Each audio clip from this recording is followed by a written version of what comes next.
अस्सलामुअलैकुम, आप देख रहे हैं समा। मैं हूं फवाज़ ज़ैदी। इक़्तिसादी राब्ता कमेटी ने स्टील मिल्स के तमाम मुलाजमीन को फ़ारिग करने की मंजूरी दे दी है। 9,350 मुलाजमीन को 18 अरब रुपए का पैकेज देकर 1 माह के नोटिस पर फ़ारिग कर दिया जाएगा।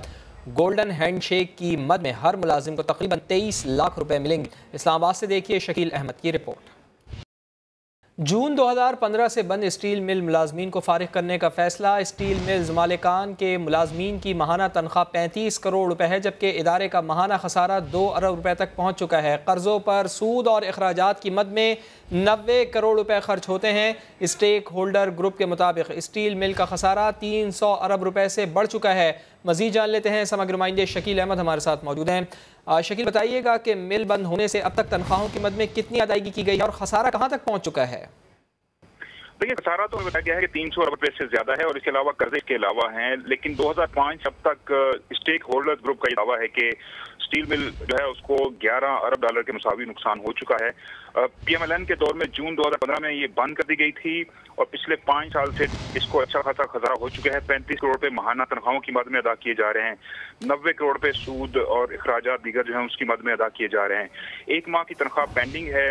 लेकिन स्टेक होल्डर्स का दावा है कि 22 अरब रुपए तो इनके मुलाजमीन के जो हैं वो बनते हैं वाजबात।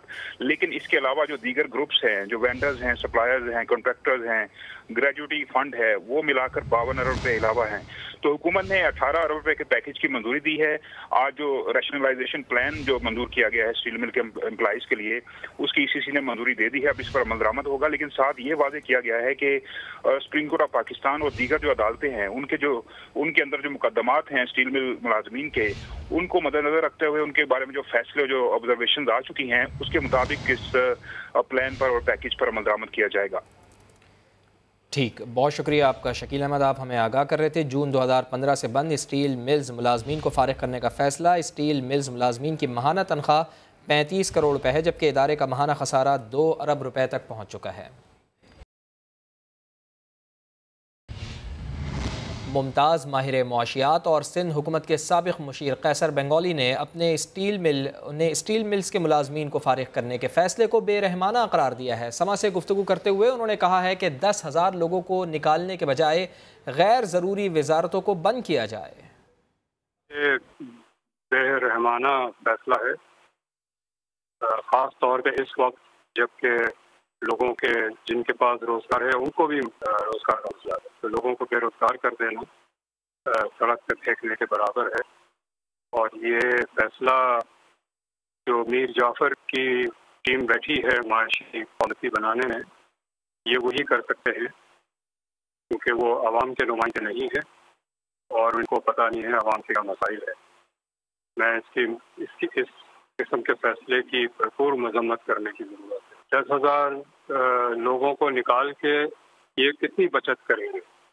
और जहां अखराजात कम करने हैं, जो गैर ज़रूरी मिनिस्ट्रियां हैं, वहां हाथ लगाने की किसी को तौफीक नहीं होती है। सिर्फ गरीब लोगों का गला काटने की तौफीक होती है। स्टील मिल्स के मुलाजमीन को फारिग करने का फैसला हो गया है। इसी पर पाकिस्तान पीपल्स पार्टी का क्या मौक़िफ़ है, जान लेते हैं। पाकिस्तान पीपल्स पार्टी पंजाब के सदर कमर ज़मान कायरा साहब हमें ज्वाइन कर चुके हैं। शुक्रिया कायरा साहब आपके वक्त के लिए। इस फैसले पर पाकिस्तान पीपल्स पार्टी का क्या रिएक्शन है और क्या ये फैसला आप समझते हैं कि दुरुस्त है? देखिए, हुकूमत नए बजट की तैयारी से पहले ये तो बताए ना कि जब आए थे तो उन्होंने एक प्रॉमिस करके आए थे कि हम पाकिस्तान के अंदर ये इदारे जो हैं इनके लिए नए बोर्ड कॉम्पिटेंट लोग लेके आएंगे, प्रोफेशनल बंदे लाएंगे और उसके नतीजे में हम इनको प्रॉफिटेबल बनाएंगे। सवाल है, क्या ये प्रॉफिटेबल बन गए? क्या इन्होंने कोई एफर्ट की है? क्या उन्होंने कोई बोर्ड तश्कील दिए हैं? Answer is no. अगर नहीं है तो फिर इनका इरादा क्या था? वही उनके वज़रा हैं, वही इनके लोग हैं और अल्टीमेटली उनके जरिए ही ये इन इदारों की बंदर बांट करना चाहते हैं। उसकी जमीन पे नजर है। पाकिस्तान स्टील मिल एक एसेट है। पाकिस्तान स्टील मिल पाकिस्तान की कौमी जरूरतें जो स्टील की हैं क्या खत्म हो गई? आज आप इंपोर्ट कर रहे हैं, क्यों नहीं आप इंपोर्ट करके इसको ठीक कर सकते, इसकी कैपेसिटी को बढ़ा सकते? हमारे दौर में भी नहीं हुआ। ये गवर्नमेंट तो आई थी, हमने कोशिश की, कई इदारे में इसके अंदर प्रॉफिट्स आए, कई में लॉस हुए, लेकिन बहुत सारे इदारे आप नफे नुकसान की बुनियाद पे नहीं बल्कि आप इस असूल पे चला रहे होते हैं। अच्छा कायरा साहब, पाकिस्तान पीपल्स पार्टी इस फैसले के खिलाफ अब क्या करेगी ये भी बता दीजिए। पीपल्स पार्टी हर वो रास्ता इख्तियार करेगी जिसके जरिए हुकूमत के इस तरह के नाइंसाफी के फैसले रोके जा सके। पीपल्स पार्टी इसके लिए असम्बलियों में भी शोर करेगी, इसमें अपने एहतजाज करेगी, मीडिया में भी करेगी, अदालतों में भी जाएगी। और हम स्टील मिल के मजदूरों के साथ खड़े हैं। हम ये नहीं कह रहे कि इस मिल को घाटे में रखे, हम ये कह रहे हैं हुकूमत बताए तो सही कि जब से ये गवर्नमेंट आई है इन्होंने इस अमल को बेहतर करने के लिए किया क्या है। साबिक मुशीर खजाना मिफ्ताह इस्माइल ने पाकिस्तान स्टील मिल्स को मुफ्त देने का अनोखा ऐलान किया था। ये भी कहा था कि पाकिस्तानी कौम का पैसा तनख्वाहों पर ज़ाया किया जा रहा है। PIA का कर्जा अदा करने वाले पाकिस्तान स्टील मिल मुफ्त में ले जाएं। I don't know if there would be a buyer for PIA after next election, but I hope there is one, and we should just try and sell this PIA. And I will do an offer. Whoever buys PIA, I'll give them Pakistan Steel for free. Seriously, I mean, I'll take all the liabilities, I'll give Pakistan Steel for free. Why should we own Pakistan Steel? They make 1 million tons of steel. And I think Pakistan, in Pakistan, they produce, I don't know, 20, 30 million tons of steel.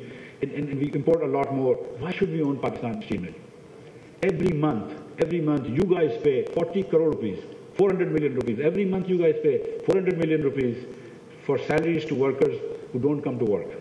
वफाकी वज़ीर इत्तलात शिबली फराज कहते हैं कि अवाम की अक्सरियत ने SOPs पर अमल नहीं किया, एहतियात ना की तो मजबूरन लॉकडाउन सख्त कर दिया जाएगा। जो SOPs थे या जो ज़ाब्ता अखलाक था उसको बिल्कुल फॉलो नहीं किया गया, अक्सरियत ने फॉलो नहीं किया। मैं अगेन ये कहूँगा कि हर जान कीमती है। अगर एहतियात हमने ना की तो जाहिर है कि फिर इसका नुकसान जिस तरह पहले भी कहा गया था कि बहुत ज़्यादा होगा।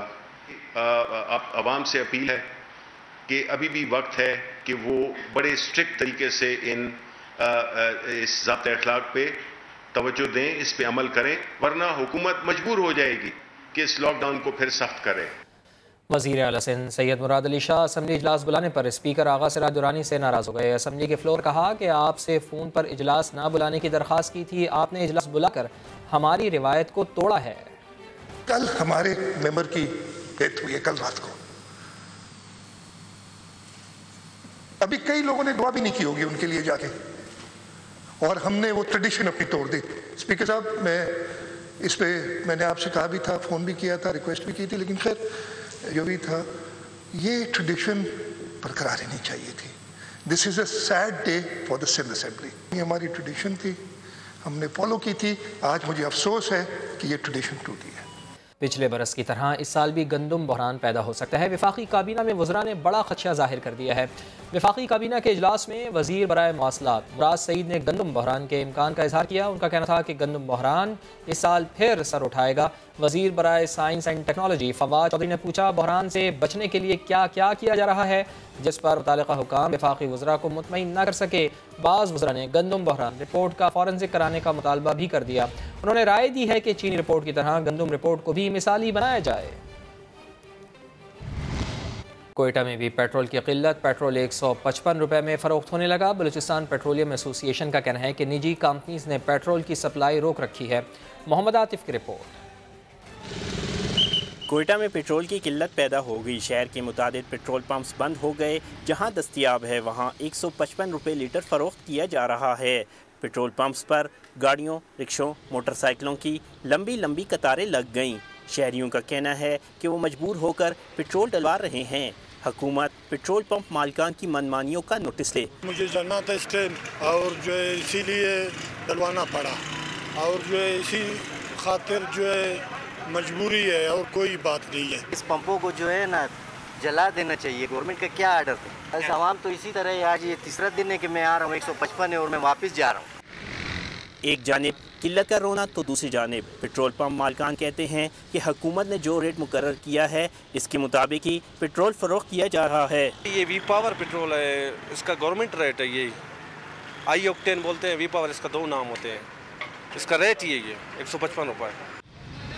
बलूचिस्तान पेट्रोलियम एसोसिएशन का कहना है कि निजी कंपनियों ने सूबे को पेट्रोल की सप्लाई रोक रखी है, जिसकी वजह से पेट्रोल की किल्लत पैदा हुई। कैमरामैन शहजाद अनवर के साथ मोहम्मद आतिफ, समा, कोयटा।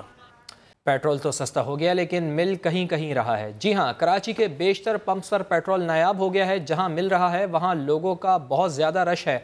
मज़ीद बता रहे हैं समग्र नुमाइंदे मुदस्सिर नज़ीर।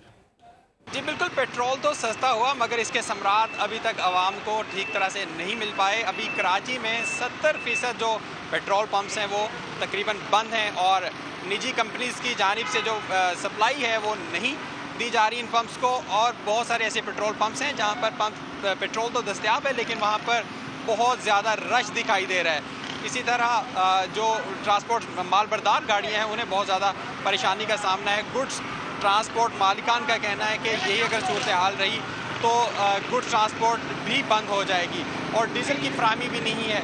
इस पेट्रोल पंप जहाँ पर मैं मौजूद हूँ यहाँ पर बेचारे शहरी आ रहे हैं लेकिन पेट्रोल ना होने की वजह से उन्हें वापस जाना पड़ रहा है। अगर यही सूरत हाल मज़ीद रही तो ट्रांसपोर्ट मुकम्मल भी बंद हो सकती है। जी बहुत शुक्रिया, आपने हमें आगाह किया। मुदस्सिर नज़ीर, पेट्रोलियम मसनूआत की किल्लत क्यों पैदा हुई? ओगा ने 6 ऑयल मार्केटिंग कंपनी से 24 घंटों में वजाहत मांग ली है। वजारत पेट्रोलियम से भी कंपनीज को तेल की फराहमी यकीनी बनाने के लिए किरदार अदा करने का मुतालबा कर दिया। इस्लामाबाद से वहाब कामरान की रिपोर्ट।